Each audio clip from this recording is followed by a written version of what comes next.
कंठ शारदा माता है। हृदय से माँ गौरी लक्ष्मी कंठ शारदा माता है। जो भी मुख से वचन लियो वो वचन सिद्ध हो जाता है, वचन सिद्ध हो जाता है। हे गुरु ब्रह्मा हे गुरु विष्णु, हे गुरु ब्रह्मा हे गुरु विष्णु, हे शंकर भगवान आपके चरणों में। हे गुरुदेव प्रणाम आपके चरणों में। सारे तीर्थ धाम आपके चरणों में। हे गुरुदेव प्रणाम आपके चरणों में।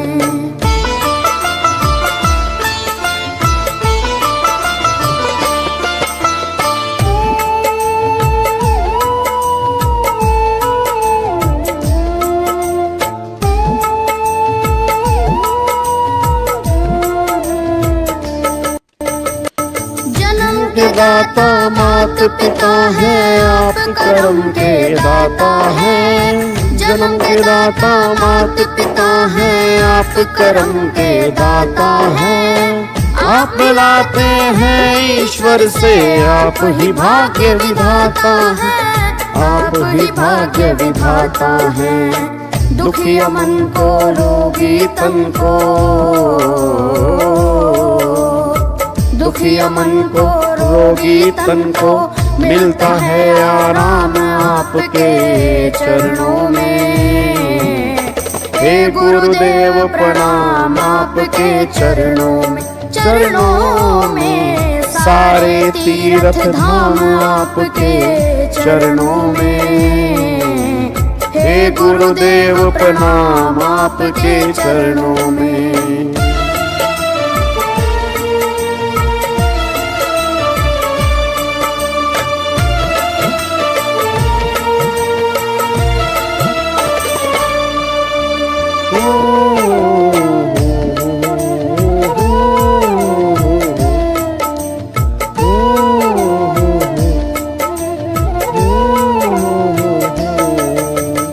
निर्बल को बलवान बना दो, मूर्ख को गुणवान प्रभु।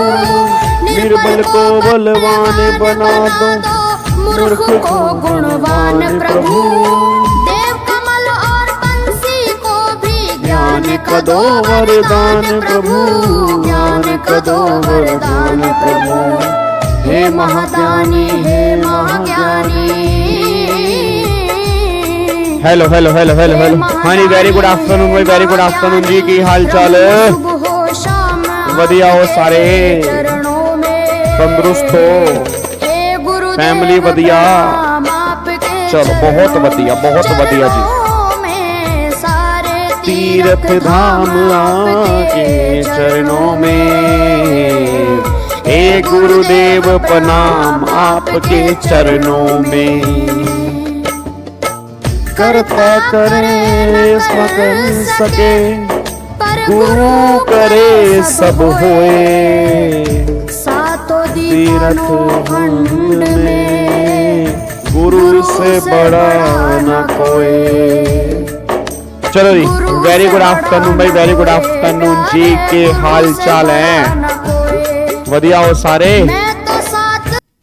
कोई दिक्कत तो ना है? पक्का पक्का बढ़िया चलन लाग रही है थारी जिंदगी, बता दो। चलो good afternoon Nitish, good afternoon Rashmi, good afternoon Shivani. एक भजन को सुनने पर एक फील आता है, क्या बात है, क्या बात है। गुनगुन, ये कौन सा सॉन्ग है? नाम बता दो। कोई भजन सॉन्ग नहीं है, ये भजन है। और इस भजन का नाम यही है कि सारे तीर्थ धाम आपके चरणों में। सर जी आप बताओ कैसे हो? बिल्कुल एकदम मस्त मौज बहार है यार। तुम सब सुनाओ, तुम सब बढ़िया हो? तैयारियां सही चल रही हैं? और पेपर आने वाले हैं तुम्हारे, बस कुछ ही टाइम बचा है। घबराहट नहीं हो रही? घबराहट हो रही है, घबराहट हो रही है, घबराहट। चलो अच्छी बात है, घबराहट होनी भी चाहिए, ठीक है ना। इससे पता लगता है कि हम जिंदा हैं, इससे पता लगता है हम जिंदा हैं, ठीक है ना। तो घबराहट होनी भी बहुत जरूरी है। चलो कॉपीराइट क्लेम आता है, कोई बात नहीं, कॉपीराइट क्लेम आने दो, टेंशन ना लो तुम, ठीक है। आ जाओ एक बार फटाफट से आओ जी, अपनी क्लास हम स्टार्ट करते हैं। सर मुझे ब्लॉक कर दो, और तुम मैसेज ना कर तो वैसे ही ब्लॉक हो जाएगा।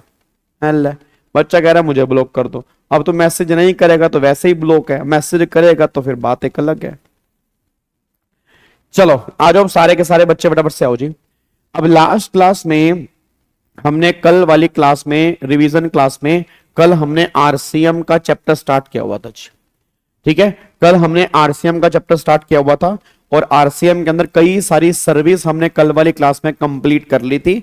एक बार फटाफट से जो कल हमने कंप्लीट किया था उनकी एक बार रिवीजन करते हैं, फिर बैलेंस जितनी भी सर्विस आरसीएम के अंदर बची हैं कोशिश करेंगे आज वाली क्लास में कंप्लीट करने की, ठीक है। और आज हम रात को 9 बजे मिल रहे हैं, आज हम रात को 9 बजे दोबारा मिल रहे हैं। एक तो सप्लाई के क्वेश्चन जो बैलेंस बचे हुए क्वेश्चन थे, एक तो वो हमें कंप्लीट करने हैं, दूसरा कॉम्पोजिशन लेवी वाले क्वेश्चन वो हमें कंप्लीट करने हैं, और फिर अगर वो टाइमली खत्म हो जाते हैं तो फिर टाइम ऑफ सप्लाई वाले क्वेश्चन भी आज हम यहां पे देखना स्टार्ट करेंगे, आज रात को 9 बजे जी, आज रात को 9 बजे। चलो अब एक बार सारे के सारे बच्चे फटाफट से यहां पे आ जाओ जी, एक बार सारे के सारे बच्चे फटाफट से यहां पे आ जाओ। अब यहां पे मैं आपको स्क्रीन दिखा देता हूं जी। तो कल वाली क्लास में हमने क्या कंप्लीट किया था, तो कल वाली क्लास में ये सारी के सारी एंट्री हमने यहाँ पे कंप्लीट की थी, तो एक बार फटाफट से मेरे को रिवाइज करवा दो जी। अब कल वाली क्लास में हमने चैप्टर स्टार्ट किया था चार्ज अंडर जीएसटी का। अब अगर मैं चार्ज अंडर जीएसटी की बात करता हूं तो आपको मैंने कहा था कि सेक्शन नंबर 9 हम यहाँ पे डिस्कस करेंगे, क्योंकि नॉर्मल स्कीम का सेक्शन नंबर 9 है, डिफॉल्ट स्कीम का सेक्शन नंबर 10 है। अब अगर मैं नॉर्मल स्कीम की बात करूंगा, सेक्शन नंबर 9 जो हमारा निकल के आता है, तो 9 के टोटल मिला के 5 सब सेक्शन हमारे यहाँ पे आते हैं। 9 के टोटल मिला के 5 सब सेक्शन हमारे यहां पे आते हैं, 9(1), 9(2), 9(3), 9(4), 9(5). 9(1) बेकार का है, जनरल प्रोविजन है कि जीएसटी कब लगेगा, किस पे लगेगा, किस पे नहीं लगेगा, किस रेट से लगेगा, वो सारी की सारी बातें 9(1) के अंदर आती हैं। 9(2) क्या है, 9(2) स्पेशल है कि पेट्रोल पे जीएसटी कब लगेगा, तो 9(2) कहता है पेट्रोल पे जीएसटी तब लगेगा जिस दिन जीएसटी काउंसिल रिकमेंड कर देगी, वो 9(2) का मैटर है। फिर 9(3) में रिवर्स चार्ज है, 9(4) में रिवर्स चार्ज है, और 9(5) में है ईसीओ, कि जहां पे ना तो सप्लायर पे करेगा ना रिसीवर पे करेगा, वहां पे ईसीओ जो है वो गवर्नमेंट को जीएसटी पे करेगा। ये सारी बातें आपके 9(5) में आती हैं। अब मेन मैंने कहा था कि एक तो हमें 9(3) देखना है, 9(4) हमारे किसी काम का नहीं है, एक हमें 9(5) यहां पे देखना है। तो सबसे पहले हमने यहां पे 9(3) स्टार्ट किया हुआ था रिवर्स चार्ज का। अब अगर मैं रिवर्स चार्ज की बात करता हूं तो रिवर्स चार्ज के अंदर मैंने कहा था कि काफी सारी सर्विसेज ऐसी हैं जहां पे रिवर्स चार्ज एप्लीकेबल होता है, और रिवर्स चार्ज का मतलब होता है कि जहां पे सप्लायर जीएसटी पे नहीं करेगा, रिसीवर जीएसटी पे करेगा, इसको रिवर्स चार्ज बोलते हैं। तो जीएसटी में टोटल 3 तरह के चार्ज होते हैं, एक तो फॉरवर्ड चार्ज होता है, एक रिवर्स चार्ज होता है, और एक स्पेशल प्रोविजन अंडर जीएसटी होता है। अब अगर मैंने बोला फॉरवर्ड चार्ज, तो फॉरवर्ड चार्ज को नॉर्मल चार्ज भी कहते हैं। इसमें जीएसटी कौन पे करेगा, सप्लायर पे करेगा। फिर मैंने बोला रिवर्स चार्ज, इसमें जीएसटी कौन पे करेगा, रिसीवर पे करेगा। फिर मैंने बोला थर्ड पार्टी, तो थर्ड पार्टी का मतलब क्या आ रहा है, इसमें ना तो सप्लायर पे करेगा ना रिसीवर पे करेगा, थर्ड पार्टी जो है वो यहां पे जीएसटी पे करेगी। तो ये पॉइंट आपको यहां पे निकल के आता है, बस ये पर ध्यान दो। अब ये सारे पॉइंट कंप्लीट करने के बाद तो सबसे पहले हमने स्टार्ट किया रिवर्स चार्ज में कौन कौन सी सर्विस आती हैं। तो कल वाली क्लास में सबसे पहली सर्विस हमने की थी इंश्योरेंस एजेंट की सर्विस, कि अगर कोई इंश्योरेंस एजेंट इंश्योरेंस कंपनी को सर्विस देगा तो उस केस में कंपनी उसके बिहाफ पे जीएसटी पे करेगी, एजेंट उसके बिहाफ पे जीएसटी पे नहीं करेगा। तो पहली सर्विस ये थी। सेकंड सर्विस, फिर इंश्योरेंस एजेंट के बाद जो दूसरी सर्विस यहां पे निकल के आती है, सेकंड सर्विस हमने यहां पे डिस्कस की थी, दैट इज स्पॉन्सरशिप की सर्विस।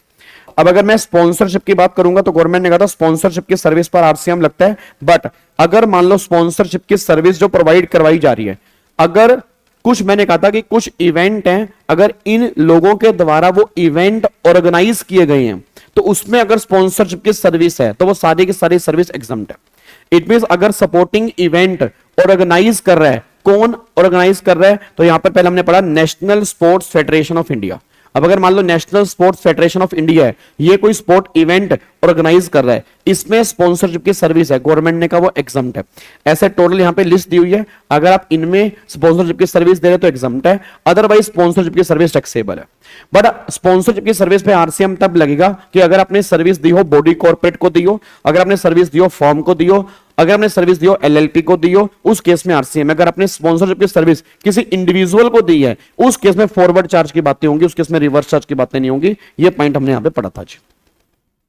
फिर नेक्स्ट पॉइंट क्या निकल के आता है, नेक्स्ट पॉइंट डायरेक्टर की सर्विस। अब मैंने कहा था डायरेक्टर अगर कंपनी का एम्प्लॉय नहीं है तो जीएसटी लगेगा, आरसीएम में लगेगा। अगर वो कंपनी का एम्प्लॉय है दो केस होंगे, या तो वो एम्प्लॉयमेंट वाले काम करेगा तो फिर तो शेड्यूल 3 है, अगर वो एम्प्लॉयमेंट वाले काम नहीं करेगा तो गवर्नमेंट ने बोला फिर दो केस होंगे, उसने सर्विस जो दिया वो डायरेक्टर की कैपेसिटी में सर्विस दी है या इंडिविजुअल कैपेसिटी में दी है।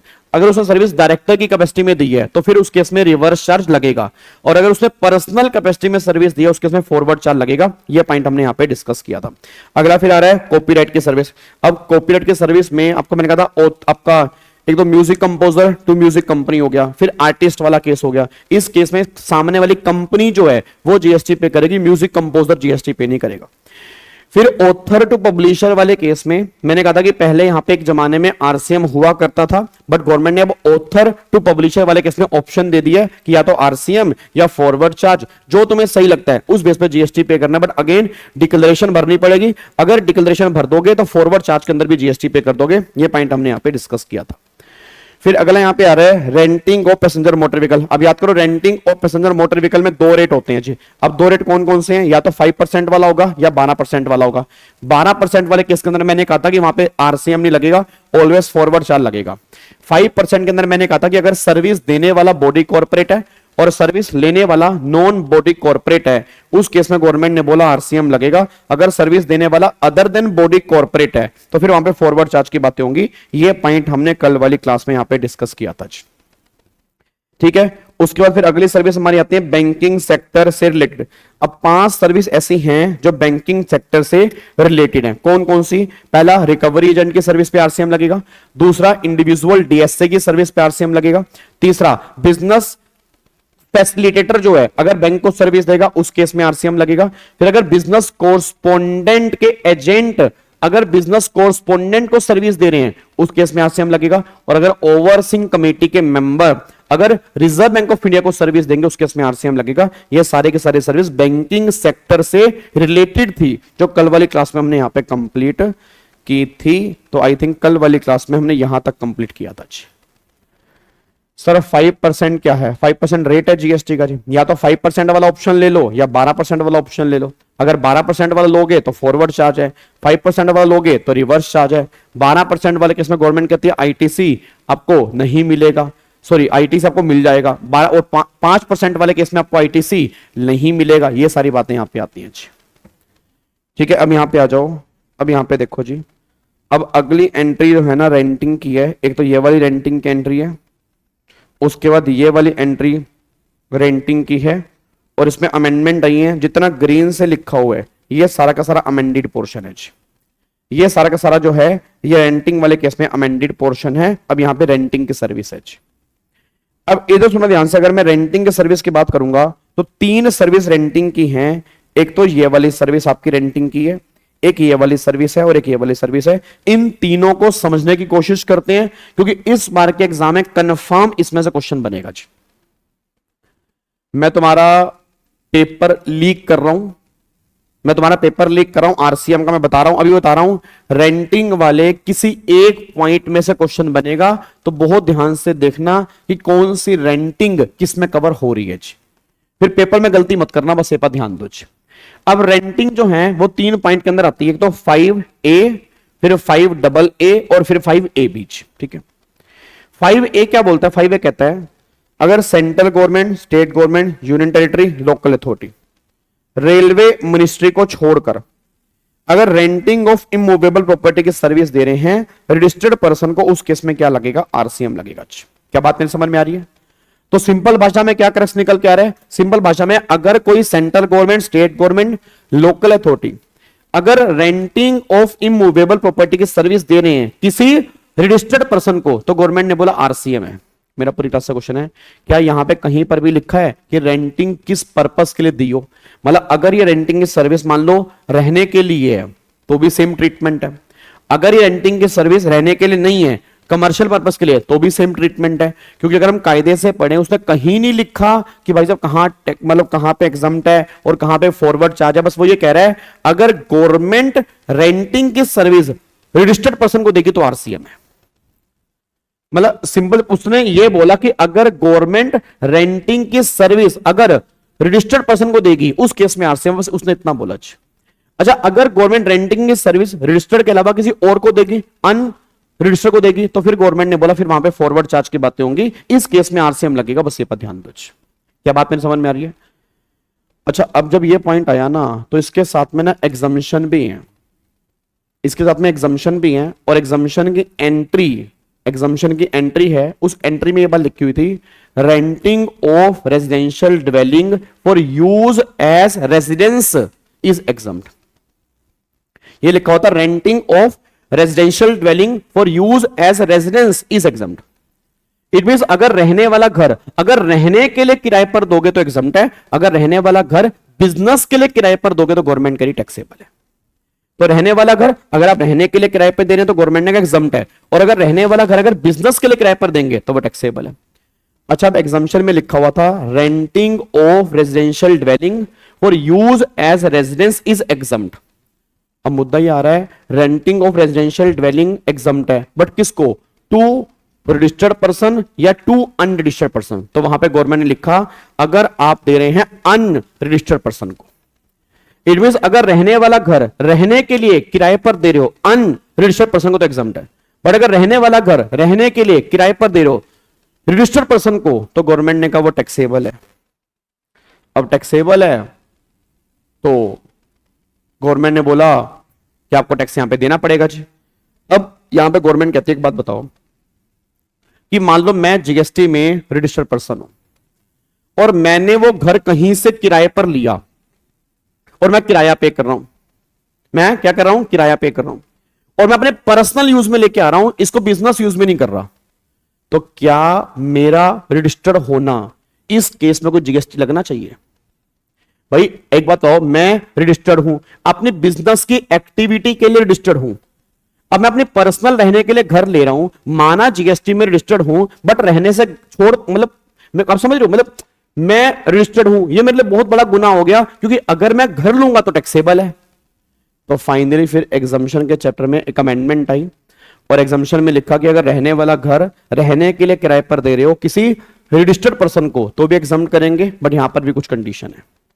कंडीशन क्या निकल के आ रही है? कंडीशन वही है कि पैसा तुम्हारे पर्सनल अकाउंट से कटना चाहिए, पैसा तुम्हारे पर्सनल अकाउंट से कटना चाहिए, और purpose exclusively for personal purpose होना चाहिए, नहीं तो टैक्सेबल है। अदरवाइज अगर आप रजिस्टर्ड पर्सन को दोगे और पैसा तुम्हारे पर्सनल अकाउंट से कट रहा है तो फिर गवर्नमेंट कह रही फिर कोई दिक्कत नहीं है, फिर हम एग्जम्पशन दे देंगे, कोई दिक्कत नहीं है।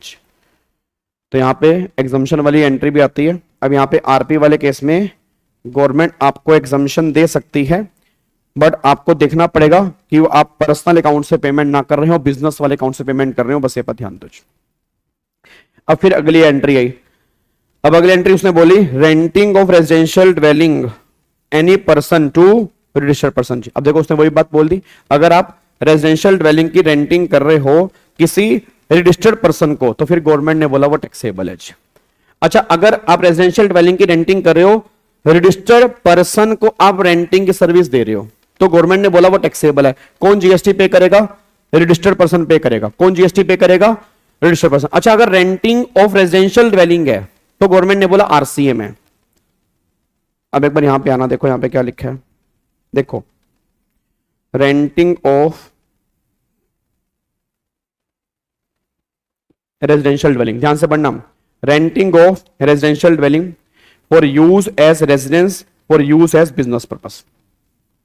यूज एज रेजिडेंस है, चाहे आरपी को हो चाहे यूआरपी को हो, एग्जम्प्ट है। बट आरपी वाले केस में एग्जम्प्ट कब है? यूज पर्सनल पर्पस, और रेंट जो है वो ट्रांसफर पर्सनल अकाउंट से होना चाहिए। तो गवर्नमेंट ने बोला इस केस में एग्जम्प्ट हो जाएगा। बट अगर ये रेंटिंग सर्विस दिया आपने अनरजिस्टर्ड बिजनेस पर्पस के लिए दी है, अब अगर बिजनेस के लिए दी है, अगर दी है रजिस्टर्ड पर्सन को तो फिर गवर्नमेंट ने बोला आरसीएम लगेगा, और अगर दिया अनरजिस्टर्ड पर्सन को तो फिर गवर्नमेंट ने बोला फॉरवर्ड चार्ज की बातें यहां पे होंगी। अब यहां पे एक अमेंडमेंट आई है। आज आपको बताओ बहुत सारे पीजी हैं, बहुत सारे गेस्ट हाउस हैं, जो लोग बढ़िया बढ़िया पीजी हैं, बढ़िया बढ़िया गेस्ट हाउस है, अब जिन लोगों के पास पैसे हैं वो उस घर में जाके रहते हैं और किराया पे करते हैं 25,000 per month, 30,000 per month, 35,000 per month.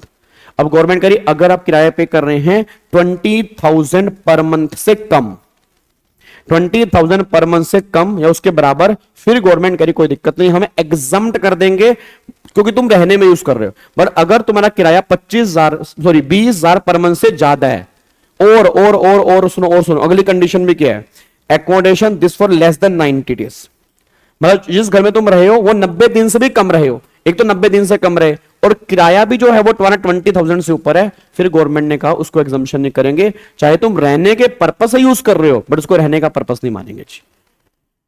ये इस बार के पर in case dwelling house URP is also exam, तो एग्जाम तो है, ये रहा यूआरपी, ये रहा यूआरपी, लावण्य ये रहा ना यूआरपी, यूआरपी वाले केस में एग्जाम्प्ट ही है बेटे, वो बिजनेस पर्पस है और बिजनेस पर्पस कहीं एग्जाम्प्ट नहीं है, बिजनेस पर्पस हमने कहीं एग्जाम्पशन में नहीं पढ़ा, एग्जाम्पशन में क्या है रेजिडेंशियल पर्पस, ये क्या है बिजनेस पर्पस, और जो एग्जाम्प्ट है वो रेजिडेंशियल पर्पस वाले केस में, बिजनेस पर्पस वाले केस में एग्जाम्प्ट नहीं है, बस ये पर ध्यान दो।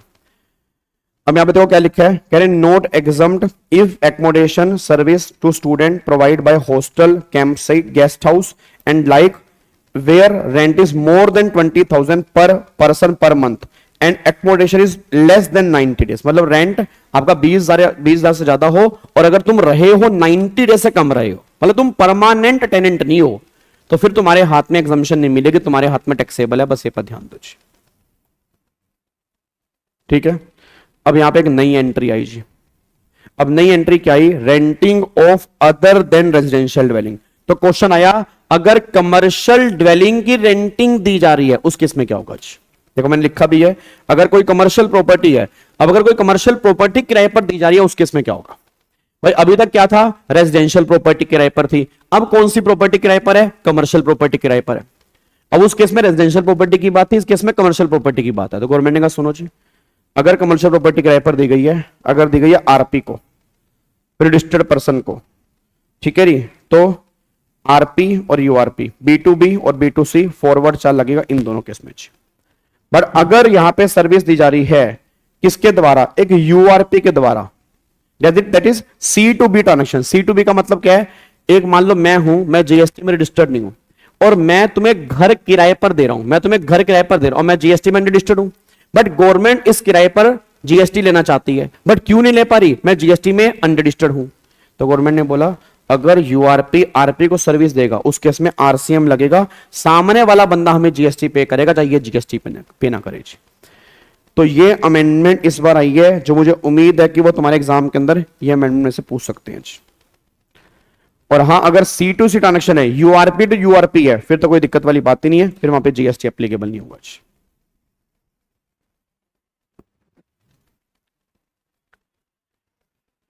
क्या बात मेरी समझ में आ रही है, if stage 180 days but rent is less then 50, दोनों कंडीशन सेटिस्फाइड होना जरूरी है शिवानी, दोनों की दोनों कंडीशन सेटिस्फाइड होना जरूरी है।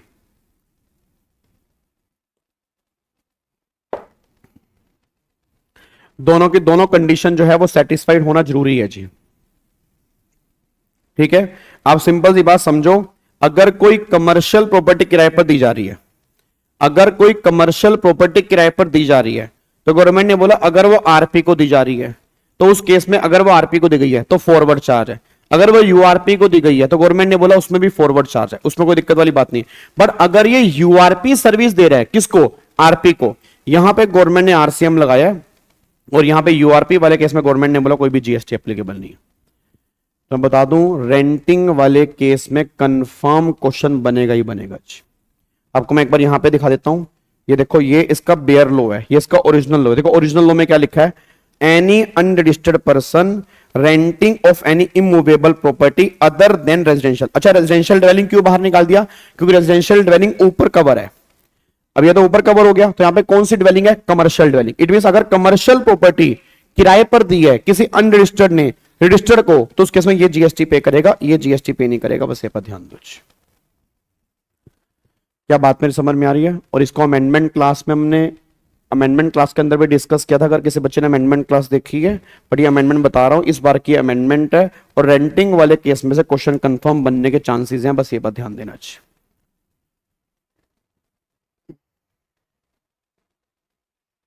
ठीक है सर, रेजिडेंशियल ड्वेलिंग वाला एक बार क्रक्स समझा दो। मेरे बच्चे रेजिडेंशियल ड्वेलिंग वाला क्रक्स ये रहा आपके सामने, देखो अगर आपकी रेजिडेंशियल ड्वेलिंग है और यूज एज रेजिडेंस है, अगर वो यूआरपी को है तो एग्जम्प्ट, अगर वो आरपी को है तो भी गवर्नमेंट ने बोला एग्जम्प्ट है, तो भी गवर्नमेंट ने बोला एग्जम्प्ट है, और अगर वो रेजिडेंशियल ड्वेलिंग कमर्शियल पर्पस के लिए है तो फिर तो टैक्सेबल है, आरपी हो तो भी टैक्सेबल, यूआरपी हो तो भी टैक्सेबल। अब अगर वो आरपी वाला केस है तो फिर तो गवर्नमेंट ने बोला आरसीएम लगेगा जी, फिर तो गवर्नमेंट ने क्या बोल दिया, आरसीएम लगेगा, उस केस में आरसीएम की एप्लीकेबिलिटी होगी। और अगर यही अपने सर्विस दी यूआरपी को, फिर यहाँ पे फॉरवर्ड चार्ज की बातें होंगी जी। और यहाँ पे अमेंडमेंट क्या है कि अगर मान लो हॉस्टल है, फ्लैट है, पीजी है, अगर वो किराए पर दिया, तुम 90 दिन से कम रहे और किराया जो है वो 20,000 से ज्यादा है, उस केस में भी गवर्नमेंट कह रही वो एग्जम्पशन में नहीं आएगा, वो टैक्सेबल में आएगा जी।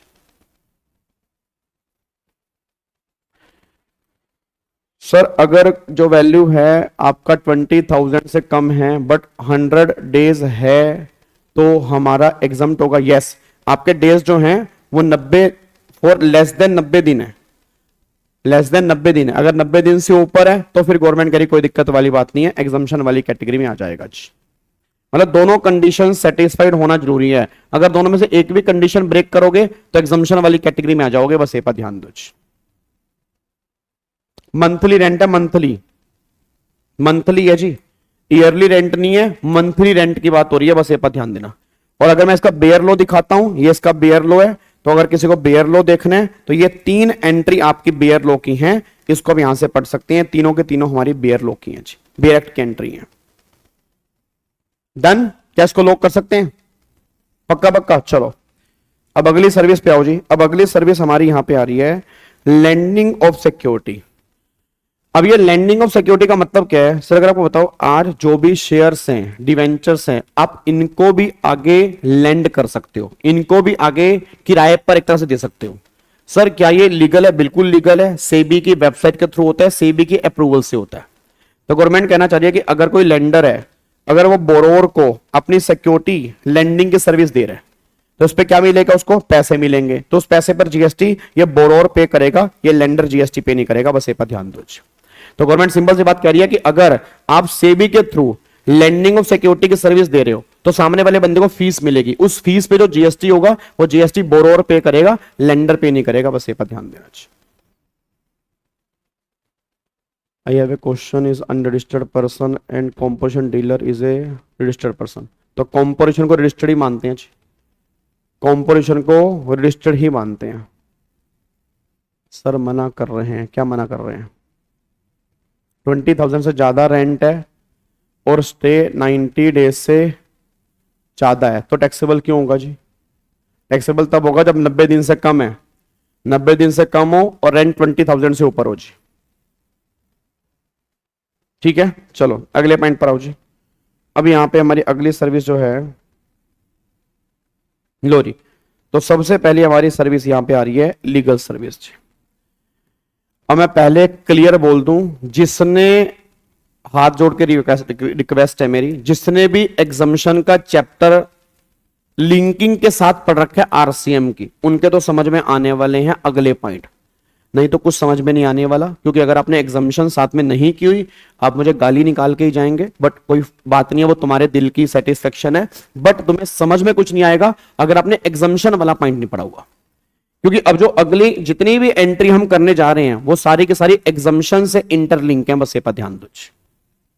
अब यहां पे सबसे पहले मैं आ रहा हूं जी, सबसे पहले यहां पे आ रहा हूं, यहां पे सर्विस प्रोवाइडेड बाय, अब यहां बात हो रही है लीगल सर्विस। अब लीगल सर्विस में गवर्नमेंट ने बोला अगर कोई सर्विस प्रोवाइड कर रहा है, कौन? आर्बिट्रल ट्राइब्यूनल, या तो आर्बिट्रल ट्राइब्यूनल सर्विस दे रहे हैं, या फिर गवर्नमेंट यहां पे कह रही है आर्बिट्रल ट्राइब्यूनल के अलावा अगर सर्विस दे रहे हैं इंडिविजुअल एडवोकेट या फॉर्म ऑफ एडवोकेट या कोई सीनियर एडवोकेट सर्विस दे रहा है। ये 3 कैटेगरी, मैं दोबारा बोल दूं, 3 कैटेगरी आपको अलग लेके चलनी है। अगर सर्विस कौन दे रहा है? आर्बिट्रल ट्राइब्यूनल या इंश्योरेंस इंडिविजुअल एडवोकेट या फॉर्म ऑफ एडवोकेट, या वो सर्विस दे रहे हैं सीनियर एडवोकेट। अब सीनियर एडवोकेट और इंडिविजुअल एडवोकेट में फर्क होता है, सीनियर एडवोकेट हर इंसान नहीं बनता, ठीक है ना, मतलब हर सीनियर एडवोकेट एक इंडिविजुअल एडवोकेट होता है, बट हर इंडिविजुअल एडवोकेट जो है वो सीनियर एडवोकेट नहीं होता, कुछ कंडीशन कंप्लाई करनी पड़ेंगी तभी वो वहां पे कवर होगा, नहीं तो वहां पे कवर नहीं होगा। अब सबसे पहले बात करते हैं आर्बिट्रल ट्राइब्यूनल। अब देखो यहां पे आर्बिट्रल ट्राइब्यूनल में क्या है, आर्बिट्रल ट्राइब्यूनल में अगर आपने सर्विस दी है बिजनेस एंटिटी को या नॉन बिजनेस एंटिटी को, तो गवर्नमेंट करिए सबसे पहले। अच्छा, आर्बिट्रल ट्राइब्यूनल क्या होते हैं? जो प्राइवेट ट्राइब्यूनल होते हैं, प्राइवेट ट्राइब्यूनल। अब अगर आर्बिट्रल ट्राइब्यूनल ने सर्विस दी है नॉन बिजनेस एंटिटी को, तो गवर्नमेंट ने कहा वो तो एग्जम्प्ट है, वो तो क्या है? एग्जम्प्ट है। अच्छा, अगर वो सर्विस दी है बिजनेस एंटिटी को, अगर वो सर्विस दी है बिजनेस एंटिटी को, अब बिजनेस एंटिटी में दो केस हैं। अगर बिजनेस एंटिटी सेंट्रल गवर्नमेंट है, स्टेट गवर्नमेंट है, लोकल अथॉरिटी है, गवर्नमेंट एजेंसी है, गवर्नमेंट डिपार्टमेंट है, तो एग्जम्प्ट है, कोई दिक्कत नहीं है। बट अगर वो सर्विस अदर देन गवर्नमेंट है, दो केस हैं, या तो टर्नओवर थ्रेशोल्ड लिमिट तक है या टर्नओवर थ्रेशोल्ड लिमिट से जाता है।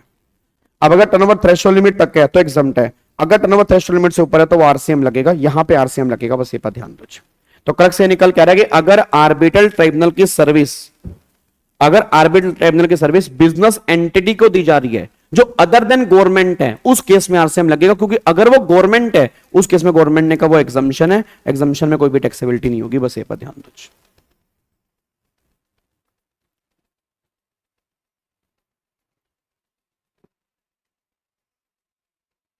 आरपी कंपोजिट से गुड्स परचेस करता है, आईटीसी नहीं ले पाएगा, आईटीसी नहीं ले पाएगा।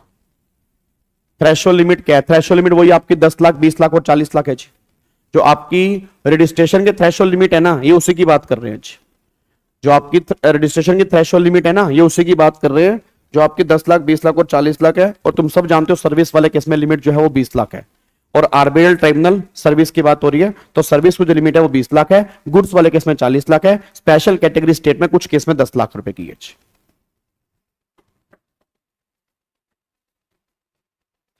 किसने बोला आर्बिट्रल ट्राइब्यूनल शेड्यूल 3 में कवर होते हैं? शेड्यूल 3 में कवर नहीं होते। शेड्यूल 3 में वही ट्राइब्यूनल कवर होते हैं जो लॉ में एस्टेब्लिश होते हैं, और आर्बिट्रल ट्राइब्यूनल लॉ में एस्टेब्लिश नहीं है, ये प्राइवेट ट्राइब्यूनल है। इट मींस इस पे जीएसटी लगेगा जी, ठीक है जी। अब आगे देखो जी, अब अगला पॉइंट क्या है? अगला पॉइंट यह है कि अगर कोई इंडिविजुअल एडवोकेट सर्विस दे रहे हैं, इंडिविजुअल एडवोकेट, जैसे मान लो आज इतने सारे लॉयर्स हैं, अब अगर आज इतने सारे लॉयर्स हैं, इतने सारे एडवोकेट्स हैं जो वो सर्विस दे रहे हैं, उनके सर्विस की बात हो रही है। तो अगर इंडिविजुअल एडवोकेट या फर्म ऑफ एडवोकेट अगर सर्विस दे रही है नॉन बिजनेस एंटिटी को, तो एग्जम्प्ट है, फिर कोई टैक्सेबल नहीं। अगर सर्विस दे रही है बिजनेस एंटिटी को, अब बिजनेस एंटिटी में अगर वो एडवोकेट है या फर्म ऑफ एडवोकेट है, मतलब क्या है कि अगर एक एडवोकेट दूसरे एडवोकेट को सर्विस दे रहा है, एक एडवोकेट फर्म ऑफ एडवोकेट को सर्विस दे रहा है, एक फर्म ऑफ एडवोकेट एडवोकेट को सर्विस दे रही है, एक फर्म ऑफ एडवोकेट आपस में सर्विस दे रही है, तो एग्जम्प्ट है। मतलब इनका आपस में लेन देन जो है वो एग्जम्प्ट है, कोई दिक्कत नहीं है। इनका आपस में लेन देन जो है वो एग्जम्प्ट है, कोई भी दिक्कत वाली बात नहीं है। अब एक बच्चा कह रहा है सर अगर एक एडवोकेट है सर्विस दे रहा है बिजनेस एंटिटी को, और वो सेंट्रल गवर्नमेंट है, स्टेट गवर्नमेंट है, लोकल अथॉरिटी एजेंसी है, डिपार्टमेंट है, तो भी एग्जम्प्ट है, उस केस में कोई दिक्कत नहीं है। मतलब अगर इनको सर्विस दोगे तो भी एग्जम्पशन है, पर अगर दोगे अदर देन गवर्नमेंट को और टर्नओवर थ्रेशोल्ड लिमिट तक है तो एग्जम्प्ट है। अगर टर्नओवर थ्रेशोल्ड लिमिट से ऊपर है फिर वो लगेगा आरसीएम, तो यहां पे कहीं जाके आरसीएम लगेगा, बस ये पर ध्यान दो। मतलब अगर आप आरसीएम वाला लॉ देखोगे ना, तो आरसीएम के लॉ में क्या लिखा है? अगर एक इंडिविजुअल एडवोकेट या फर्म ऑफ एडवोकेट अगर बिजनेस एंटिटी को सर्विस देगा तो आरसीएम है। वो ये सारी की सारी बातें एग्जम्पशन में जो मैं तुम्हें बता रहा हूं।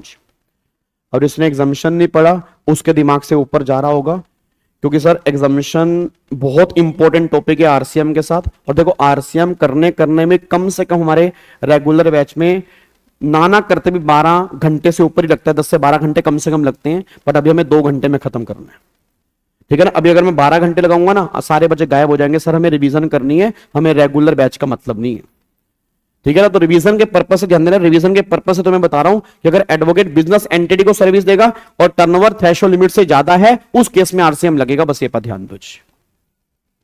क्या बात समझ में आ रही है? अब यहां पे आओ, सीनियर एडवोकेट। अगर कोई सीनियर एडवोकेट सर्विस दे रहा है बिजनेस एंटिटी को और नॉन बिजनेस एंटिटी को, तो एग्जम्प्ट है। और अगर वो बिजनेस एंटिटी को दे रहा है, फिर वही दो केस, अगर वो सेंट्रल गवर्नमेंट है, स्टेट गवर्नमेंट है, लोकल अथॉरिटी है, गवर्नमेंट एजेंसी है, तो एग्जाम्प्ट है। अगर अदर देन गवर्नमेंट है, अगेन थ्रेशोल्ड लिमिट तक है तो एग्जाम्प्ट है, अगर थ्रेशोल्ड लिमिट से ऊपर है फिर उस केस में आरसीएम लग जाएगा। बस ये पर ध्यान दो। ठीक है, तो ये पूरा डायग्राम है लीगल सर्विस का कि लीगल सर्विस जो है वो कहां कहां एग्जम्प्ट है और कहां कहां पे टैक्सेबल है। पढ़ा नहीं है बट समझ में आ रहा है, पता नहीं क्या समझ में आ रहा है, मेरे को तो नहीं लग रहा समझ में आ रहा होगा, तुम्हें डायग्राम समझ में आ रहा होगा। ठीक है, बट फिर भी चलो अगर समझ में आ रहा है तो अच्छी बात है, तो बहुत बढ़िया बात है। मतलब अगर आपको रिवीजन क्लास में ही समझ में आ रहा है फिर तो कमाल कर रहे हो आप। ठीक है ना, तो यहां पे ध्यान रखना, बस एक पॉइंट यहां पर फर्क है। सीनियर एडवोकेट अगर दूसरे एडवोकेट को सर्विस देता है या फर्म ऑफ एडवोकेट को सर्विस देता है तो एग्जम्प्ट नहीं है। यहां पे बस एक पॉइंट का फर्क है कि अगर सीनियर एडवोकेट दूसरे एडवोकेट को सर्विस दे रहे तो एग्जम्प्ट नहीं है। एक एडवोकेट अगर सीनियर एडवोकेट को सर्विस देगा तो एग्जम्प्ट है। एक सीनियर एडवोकेट अगर दूसरे एडवोकेट को सर्विस देगा तो एग्जम्प्ट नहीं है। हां, अगर वो एडवोकेट बिजनेस एंटिटी है और टर्नओवर थ्रेशोल्ड लिमिट तक है तो एग्जम्प्ट हो जाएगा, फिर कोई दिक्कत नहीं है।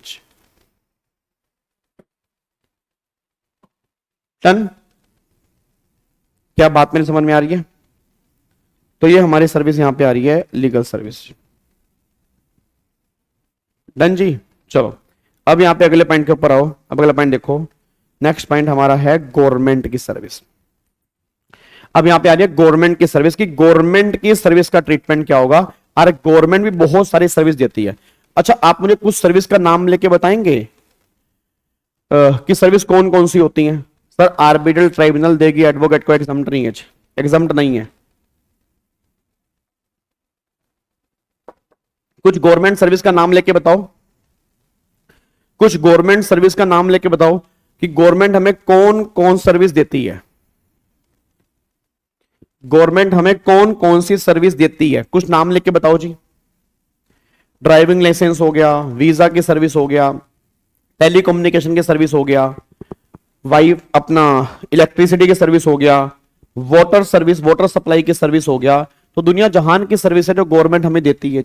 रेलवे हो गया, पोर्ट हो गया, एयरपोर्ट हो गया, स्पीड पोस्ट हो गया, स्पीड पोस्ट की सर्विस हो गया, फिर रेलवे हो गया, बसेस हो गया, रोडवेज की बस हो गया। ये सारी सर्विस गवर्नमेंट हमें प्रोवाइड कर रही है। अब एग्जम्पशन की एंट्री को बहुत ध्यान से पढ़ने की कोशिश करेंगे, साथ में आरसीएम। आरसीएम में बस इतना लिखा हुआ है कि अगर गवर्नमेंट बिजनेस एंटिटी को सर्विस देगी तो आरसीएम है, बस इतनी सी लाइन लिखी है। बट इसके बीच में काफी लंबी चौड़ी कहानी है, काफी लंबी चौड़ी कहानी है। बट आरसीएम में लिखी है कि अगर गवर्नमेंट बिजनेस एंटिटी को सर्विस देगी तो आरसीएम है, बट इसके बीच में काफी लंबी चौड़ी कहानी है। अब देखो कहानी क्या है। यहां पे देखना जी, sir what is the threshold limit, already मैं बता चुका हूं थ्रेशोल्ड लिमिट क्या है। अब यहां पे देखो गवर्नमेंट सर्विस है, service provided by central government, state government, UT. अब गवर्नमेंट करे सुनो, अगर गवर्नमेंट सर्विस दे रही है स्पीड पोस्ट से रिलेटेड, मतलब प्रोवाइडेड बाय पोस्ट, या सर्विस रिलेटेड टू एयरक्राफ्ट और वेसल, या ट्रांसपोर्टेशन ऑफ गुड्स और पैसेंजर की सर्विस दे रही है, तो अगर गवर्नमेंट कह रही, या service provided by the railway department, अगर गवर्नमेंट इनमें से कोई भी सर्विस दे रही है ना तो फॉरवर्ड चार्ज लगेगा। आरसीएम का मतलब ही नहीं है। मतलब पहले तो ना इन चार सर्विस के नाम याद करो, चार सर्विस के नाम याद करो कौन कौन सी।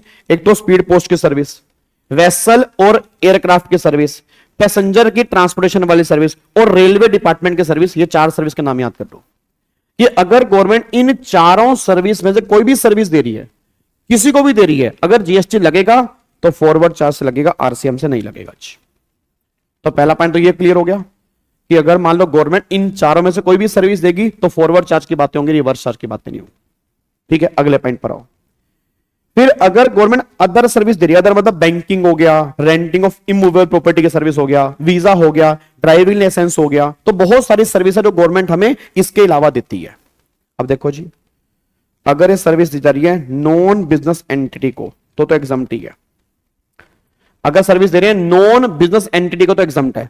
अगर सर्विस दे रहे हैं बिजनेस एंटिटी को, दो केस हैं, या तो वो सर्विस है रेंटिंग ऑफ इमूवेबल प्रॉपर्टी, या वो सर्विस है अदर सर्विस।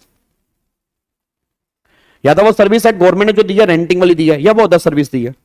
अब अगर गवर्नमेंट ने हमें सर्विस दी है अदर्स वाली, और तुम चेक करो if business entity is central government, state government, UT, तो एग्जम्प्ट है। और अगर तुम्हारी अदर बिजनेस एंटिटी है तो अदर बिजनेस एंटिटी में दो केस हैं, टर्नओवर थ्रेशोल्ड लिमिट तक है तो एग्जम्प्ट है, टर्नओवर थ्रेशोल्ड लिमिट से ऊपर है तो टैक्सेबल है।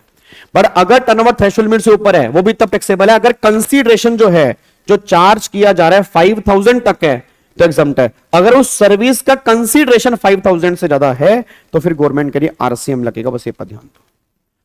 मतलब आप देखो कहां जाके आरसीएम लग रहा है, कहां जाके लग रहा है भाई साहब। अब जो बच्चे एग्जामिशन इग्नोर करके बैठे हैं वो क्या ही क्वेश्चन सोल्व करेंगे। एग्जामिशन में तो कुछ भी नहीं है। एग्जामिशन तो बहुत बात की बात है, एग्जामिशन पहले आती हैं भाई। जो बच्चा खाली आरसीएम जो बच्चा खाली आरसीएम पढ़ के बैठा है वो क्या ही क्वेश्चन करेगा। खाली आरसीएम में क्या लिखा हुआ है कि सर्विस दी है बॉडी कॉर्पोरेट को, मतलब अपना बिजनेस एंटिटी को, उस केस में आरसीएम लगा दो।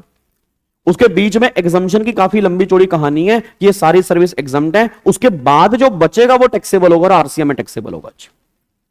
तो वही गवर्नमेंट यहां पे कहना चाह रही है अगर ये सर्विस बिजनेस एंटिटी को दी जा रही है तो उस केस में गवर्नमेंट ने बोला थ्रेशोल्ड लिमिट तक है तो एग्जम्प्ट है, थ्रेशोल्ड लिमिट से ऊपर है तो टैक्सेबल है, और यहां पे 5000 तक एग्जम्प्ट है, 5000 से ऊपर आरसीएम लगेगा। अच्छा, अगर ये सर्विस मान लो रेंटिंग ऑफ इमूवेबल प्रॉपर्टी की है तो अगर वो रेंटिंग ऑफ इमूवेबल प्रॉपर्टी की है तो दो केस हैं, या तो ये सर्विस दी जा रही है सेंट्रल गवर्नमेंट स्टेट गवर्नमेंट को, या ये अदर को दे रहे हैं। अगर सेंट्रल गवर्नमेंट के तो एग्जम्प्ट है, अगर अदर्स को है तो फिर दो केस हैं। पैसा कंसीडरेशन जो है 5000 तक है, 5000 से ऊपर है, अगर 5000 तक है तो एग्जम्प्ट है, और अगर 5000 से ऊपर है तो आरसीएम लगेगा।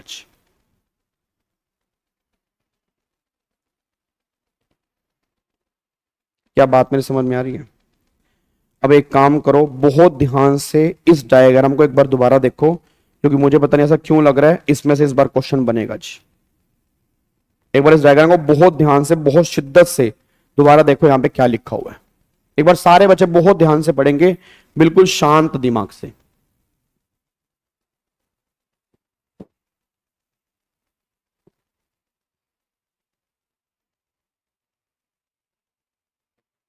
पढ़ो पढ़ो पढ़ो।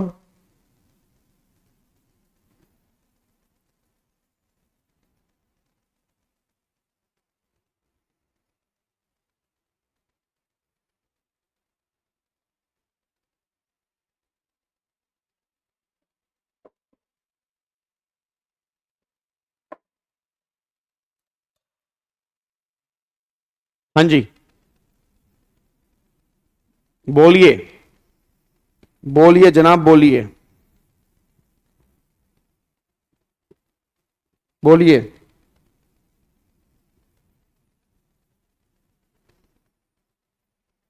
बोलो, गवर्नमेंट को क्या तकलीफ है जीएसटी भरने में? एफसीएम ले ले, बिजनेस एंटिटी से पे कर दे। ये तो गवर्नमेंट ही बताएगी आपको। तो रेंटिंग वाले में टर्नओवर नहीं है जी। रेंटिंग वाले में आप अगर चेक करोगे ये वाला पॉइंट रेंटिंग वाले में नहीं है, ठीक है। अगर बिजनेस एंटिटी ये है तो एग्जम्प्ट है, अगर कोई दूसरी है चाहे टर्नओवर थ्रेशोल्ड लिमिट तक हो या ना हो, यहां इस वाले केस में आरसीएम है, इस वाले केस में एग्जम्प्ट है। एनी अदर बिजनेस कहां पे जी? ये वाला कह रहे हो क्या? अच्छा, ये वो कहना चाह रहा है बिजनेस एंटिटी को जो सर्विस दी जा रही है वो दो तरह की है, एक तो रेंटिंग ऑफ इमूवेबल, एक यहां पे एनी अदर सर्विस आएगा। एनी अदर सर्विस आएगा, any other service. Turnover 50 lakh नहीं है जी, सर्विस वाले के 20 लाख की लिमिट है भाई। टर्नओवर जो है ना थ्रेशोल्ड लिमिट वो हर केस में अलग अलग है यार, गुड्स वाले केस में अलग है, सर्विस वाले केस में अलग है। तो वो तो तुमने रजिस्ट्रेशन वाले चैप्टर के अंदर पढ़ी होगी ना। ये टर्नओवर वो टर्नओवर नहीं है जो कॉम्पोजिशन लेवी वाली है, ये टर्नओवर रजिस्ट्रेशन की टर्नओवर है, ये बात ध्यान देना जी। नहीं कहा बस सर कैसे हो? बहुत बढ़िया जी, बहुत बढ़िया, वेरी गुड। चलो अब यहाँ पे फटाफट से आओ जी। अब यहाँ पे एक बार अगली सर्विस आपको दिखाता हूं। अगली सर्विस यहाँ पे आ रही है आपकी, ये लो जी। नेक्स्ट सर्विस आ रही है सिक्योरिटी की सर्विस। अच्छा, कोई मेरे को बोलेगा सिक्योरिटी की सर्विस क्या होती है? सिक्योरिटी गार्ड, जो आपका सिक्योरिटी गार्ड होता है ना, सिक्योरिटी गार्ड, उसकी सर्विस की बात कर रहे हैं। मतलब जो आपके मैन पावर होती है, बाहर सिक्योरिटी गार्ड खड़े होते हैं, उनकी बात कर रहे हैं। तो गवर्नमेंट कह रही अगर सिक्योरिटी सर्विस, ध्यान से, अगर सिक्योरिटी सर्विस प्रोवाइडेड बाय, कौन प्रोवाइड कर रहा है? या तो बीसी या अदर देन बीसी। अरे बीसी का मतलब क्या है कि अगर मान लो सर्विस देने वाली बिजनेस एंटिटी है या नॉन बिजनेस एंटिटी। अगर बिजनेस एंटिटी है तो चाहे वो आरपी को दो चाहे वो यूआरपी को दो, एफसीएम लगेगा, क्योंकि बिजनेस एंटिटी जीएसटी पे करने के लायबल है। और अगर ये सर्विस दी जा रही है आरपी को या यूआरपी को, अब अगर यूआरपी को दी गई है तो फिर तो एफसीएम है, और अगर आरपी को दी गई है और स्पेसिफाइड आरपी है, स्पेसिफाइड आरपी का मतलब सेंट्रल गवर्नमेंट का डिपार्टमेंट है, स्टेट गवर्नमेंट का डिपार्टमेंट है, लोकल अथॉरिटी का डिपार्टमेंट है, आप सेक्शन 10 में रजिस्टर्ड हो, तो गवर्नमेंट ने कहा अगर इनको सर्विस दिया तो एफसीएम है, और अगर अदर देन स्पेसिफाइड आरपी है तो आरसीएम है। अगर मैं चेक करूंगा आरसीएम जो है वो सिर्फ और सिर्फ इस केस में लग रहा है, सिर्फ और सिर्फ इस केस में सिर्फ इतना सच, अगर आप चेक करोगे सिर्फ इतना सा हिस्सा आरसीएम पे, बाकी सब केस में गवर्नमेंट कह रही है यहां पे फॉरवर्ड चार्ज है। तो क्रक्स क्या निकल के आ रहा है कि अगर अदर देन बिजनेस एंटिटी, मतलब अदर देन बॉडी कॉर्पोरेट, अगर other than body corporate service दे रहे हैं, अदर देन, ध्यान से ना, other than body corporate service दे रहा है किसको, आरपी को, कौन सी सर्विस, आरपी कौन सा, इन केस को छोड़ के अगर कोई अदर आरपी है उस केस में आरसीएम लग जाएगा, बस ये पर ध्यान दो। मतलब अगर आरपी इनमें से कोई है तो फिर तो फॉरवर्ड चार्ज है, अगर आरपी इनमें से कोई नहीं है उस केस में आरसीएम लगेगा, बस ये पर ध्यान दो। क्या बात मेरी समझ में आ रही है? क्या आपको बात मेरी समझ में आ रही है?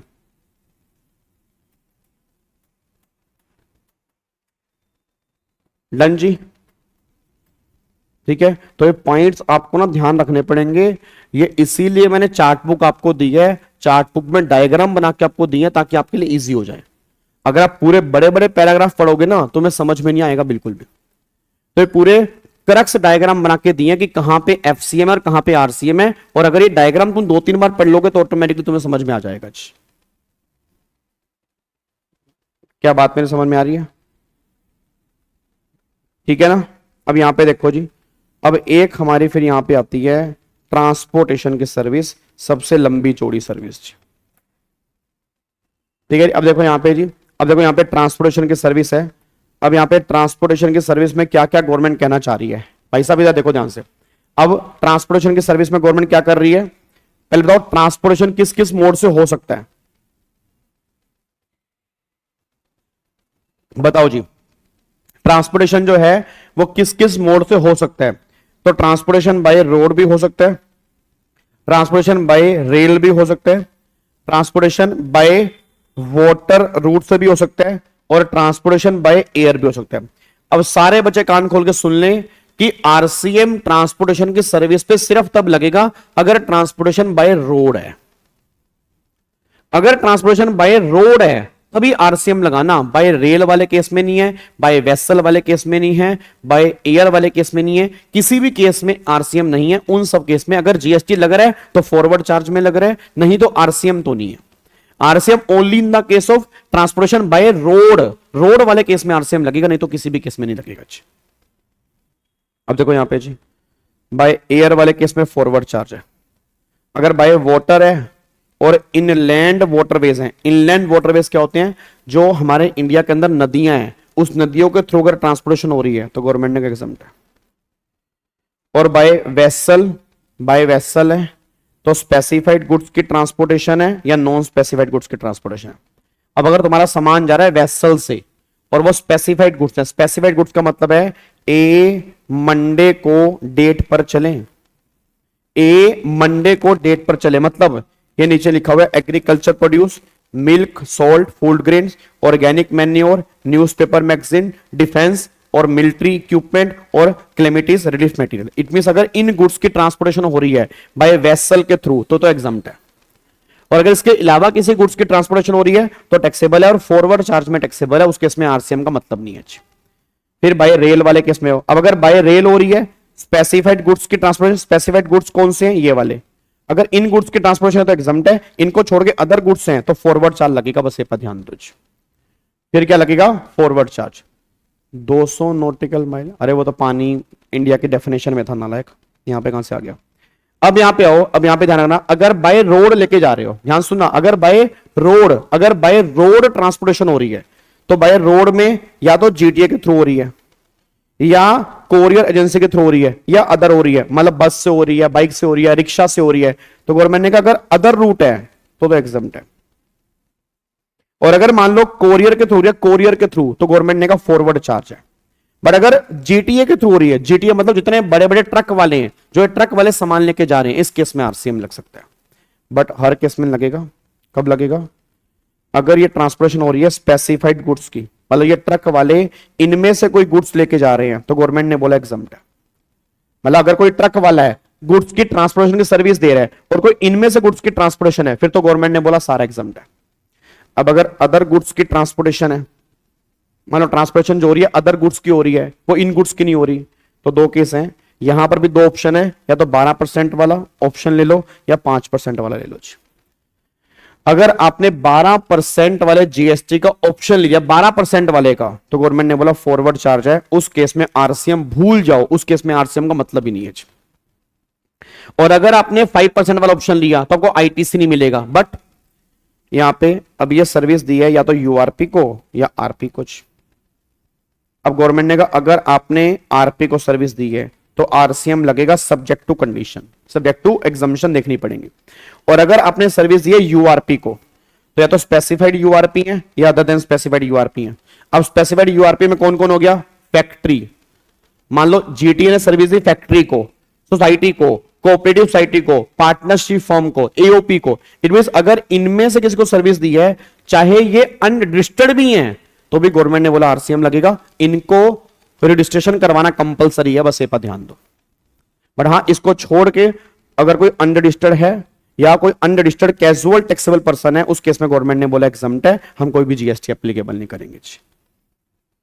अब यहां पे ये पॉइंट यहां पे निकल के आ रहा है, देखो जी यहां पे।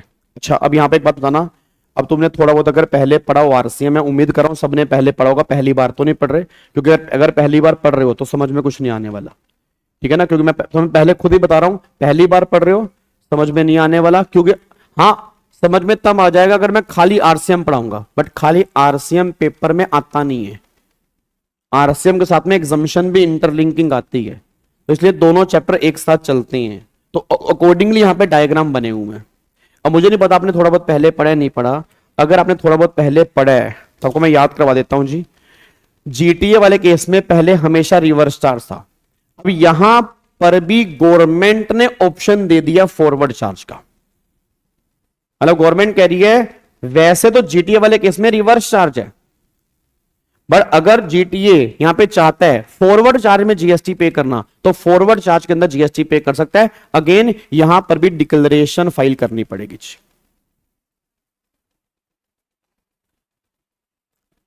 ठीक है ना? यहां पे क्या करना पड़ेगा? डिक्लेरेशन फाइल करनी पड़ेगी। अगर आप डिक्लेरेशन फाइल कर दोगे, उस केस में गवर्नमेंट कह रही, देखो यहां पे लिखा ना, exercise option of forward charge by declaration, और सप्लायर जो है फिर वो इनवॉइस इशू करेगा जीएसटी वाला, बस ये पर ध्यान दो। ठीक है, अब यहां पे क्लैरिफिकेशन आई है, क्या आई है? एंसिलरी और incidental service provided by GTA in कॉस्ट और transportation of goods by road such as loading, unloading, packing, warehousing etcetera will be treated as composite supply. मतलब वो कह रहे हैं कि अगर आपने जीटीए की सर्विस के साथ में कोई लोडिंग, सामान की loading, unloading, packaging, transportation, insurance, अगर इसकी सर्विस ली है तो as a composite supply treat करेंगे, और प्रिंसिपल सप्लाई मतलब जीटीए की सप्लाई का रेट एप्लीकेबल होगा। वो ये क्लैरिफिकेशन गवर्नमेंट यहां पे लेके आई है। सर अगर स्पेसिफाइड गुड्स अगर कोरियर एजेंसी के थ्रू जा रहे हैं तो एग्जम्प्ट होगा, तो एग्जम्प्ट नहीं है जी, तो एग्जम्प्ट नहीं है। एग्जम्प्ट सिर्फ इन केस में है अगर बाय वेसल से जा रहे हैं वो जी, या अगर बाय रेल से जा रहे हैं, अगर बाय रोड जीटीए के थ्रू जा रहे हैं, अगर बाय कोरियर जा रहे हैं तो एग्जम्प्ट नहीं है जी।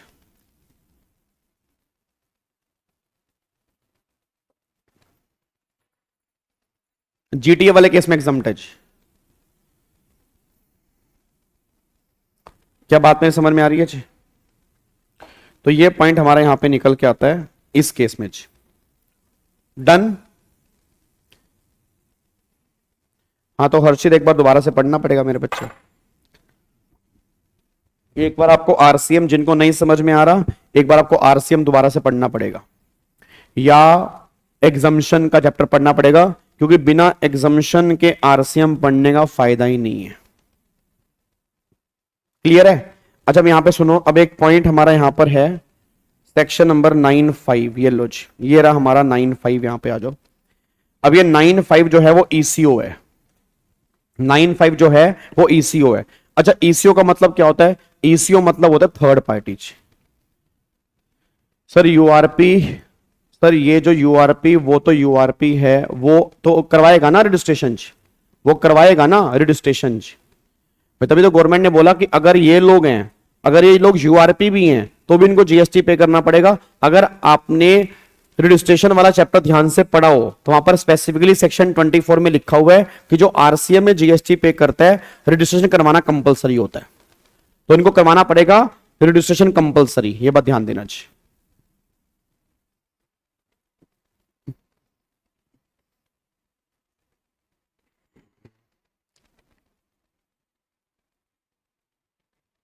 चलो इधर देखो ध्यान से, यहां पे एक बार फटाफट से आ जाओ। अब यहां पे आओ, ये 9(5) क्या है? 9(5) है ईसीओ। एक बात मेरे को बताओ, आजकल हम अपना मेजरली सामान जो है ना, देखो वो ऑनलाइन मंगा रहे हैं।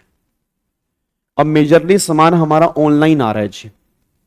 Amazon है, फ्लिपकार्ट है, मिंत्रा है, स्विगी है, जोमेटो है, उबर है, ओला है, जितने भी ऑनलाइन ऐप हैं सारी के सारी ईसीओ हैं। अब गवर्नमेंट यहां पे सेक्शन नंबर 9(5) लेकर आई और 9(5) कहता है कि अगर आपने इन सर्विस की सप्लाई ईसीओ के थ्रू की है, गुड्स की नहीं, अगर आप गुड्स बेच रहे हो ईसीओ के थ्रू तो फॉरवर्ड चार्ज है, सप्लायर जीएसटी पे करेगा, ईसीओ जीएसटी पे नहीं करेगा। ईसीओ उस केस में टीसीएस कलेक्ट करेगा, ईसीओ उस केस में टीसीएस कलेक्ट करेगा। और टीसीएस का रेट पहले 1% था, अब 0.5% हो चुका है, 0.25 ईसीओ टीसीएस कलेक्ट करेगा गुड्स वाले केस में। बट गवर्नमेंट कह रही है अगर आपने ईसीओ के थ्रू सर्विस प्रोवाइड की है, और कौन सी सर्विस आपने सर्विस दी है? 1 2 3 4। अगर ये 4 सर्विस, प्लीज, अगर ये 4 सर्विस आपने ईसीओ के थ्रू दी हैं तो गवर्नमेंट कह रही है इस केस में ना सप्लायर जीएसटी पे करेगा ना रिसीवर पे करेगा, इस केस में ईसीओ जीएसटी पे करेगा। और इन 4 सर्विस को छोड़ के अगर कोई दूसरी सर्विस दी है ईसीओ के थ्रू तो वहां पर भी फॉरवर्ड चार्ज है, सप्लायर पे करेगा, ईसीओ टीसीएस कलेक्ट करेगा। बस इतनी सी बात ध्यान देना। 4 सर्विस हैं जो ईसीओ के थ्रू प्रोवाइड करवाई जाएंगी तभी ईसीओ जीएसटी पे करेगा, और किसी केस में नहीं पे करेगा। अब ये 4 सर्विस कौन कौन सी हैं? पहली सर्विस है एकोमोडेशन की सर्विस, जैसे मेक माई ट्रिप हो गया, booking.com हो गया, गोआई बीबो हो गया, जितनी भी ऑनलाइन वेबसाइट हैं ये होटल एकोमोडेशन की सर्विस दे रही हैं, इन सब केस में गवर्नमेंट ने बोला ईसीओ पे करेगा। फिर हाउस कीपिंग की service, that is urban company. अब अर्बन कंपनी हाउस कीपिंग की सर्विस दे रही है तो गवर्नमेंट ने बोला उस केस में आरसीएम है। फिर रेस्टोरेंट की सर्विस, स्विगी, जोमैटो, इस केस के अंदर भी आरसीएम कह रहा हूं, इस केस के अंदर भी ईसीओ जीएसटी पे करेगा। बट स्विगी और जोमैटो वाले हर केस में ईसीओ जीएसटी पे नहीं करेगा। अब गवर्नमेंट ने बोला अगर तुमने स्विगी और जोमैटो से खाना मंगाया और स्विगी और जोमैटो में ऐसे रेस्टोरेंट से खाना मंगाया कि जिस होटल में वो रेस्टोरेंट है उस होटल के रूम का रेंट पर डे का 7500 से ज्यादा है, तो उस केस में होटल वाला जीएसटी पे करेगा। और अगर वो रेस्टोरेंट ऐसे होटल में है जहां का रूम रेंट, किसी भी रूम का रेंट 7500 रुपए पर डे से कम है, तो फिर स्विगी जोमैटो वाले पे करेंगे। और अगर वो रेस्टोरेंट किसी होटल में नहीं है, नॉर्मल रेस्टोरेंट है, तो फिर स्विगी जोमैटो ही पे करेंगे।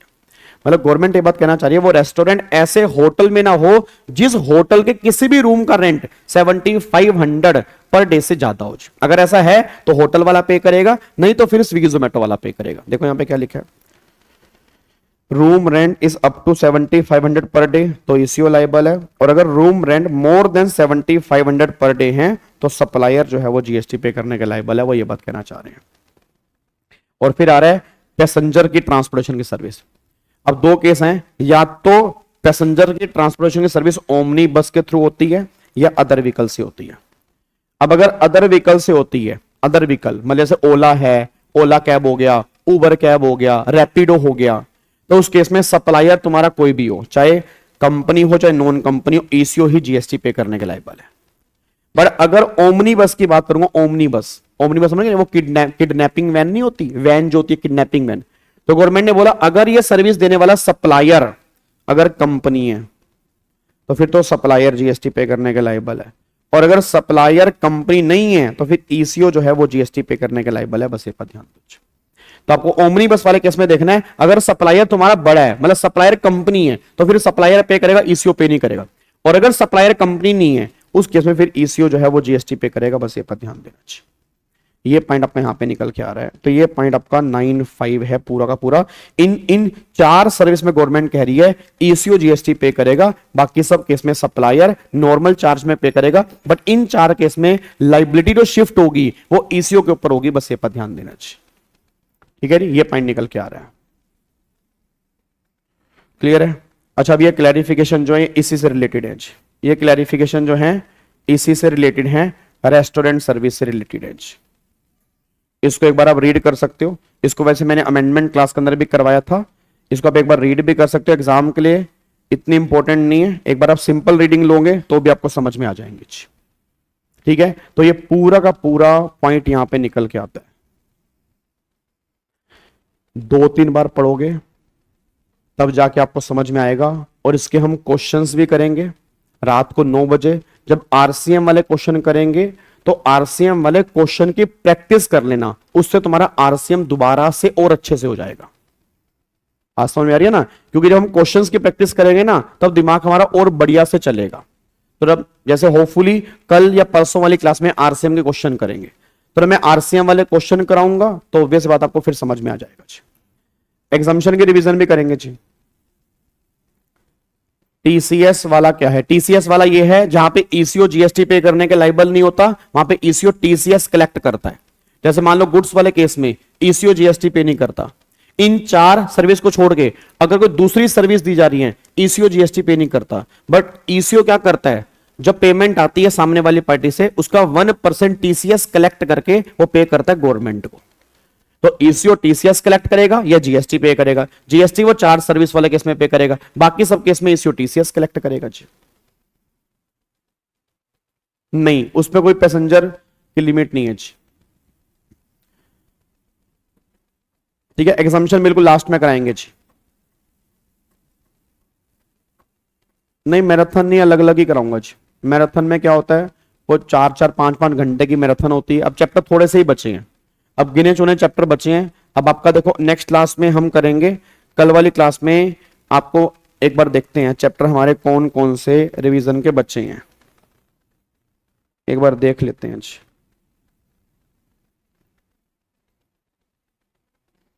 इंट्रोडक्शन वाला चैप्टर हमारा हो गया, सप्लाई हो गया, आरसीएम वाला हो गया, कॉम्पोजिशन स्कीम हो गया, प्लेस ऑफ सप्लाई हमारा हो गया।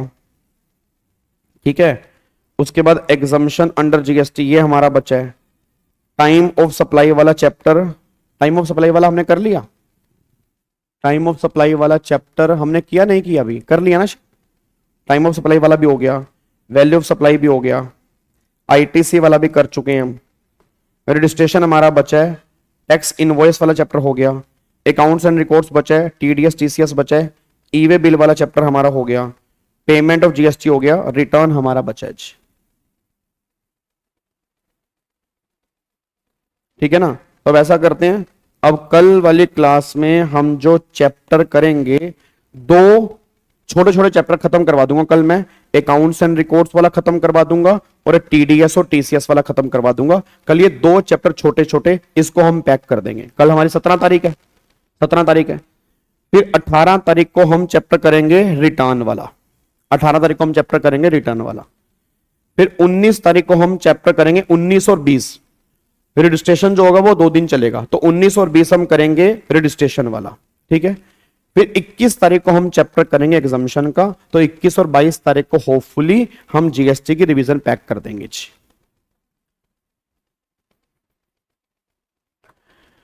उसके बाद लेंगे दिव्या। ठीक है, चलो ओके जी, bye bye, tata, thank you so much, जय हिंद, God bless you. Tax invoice वाला हो चुका है जी, टैक्स इनवॉइस वाला चैप्टर हमने कर ली है।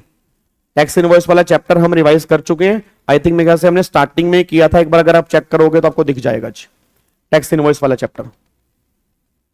प्रीतिश, उसकी ऑलरेडी प्लेलिस्ट डली हुई है मेरे चैनल के ऊपर, आप उस प्लेलिस्ट में जाओगे तो वहां से आप रिवाइज कर सकते हो जी।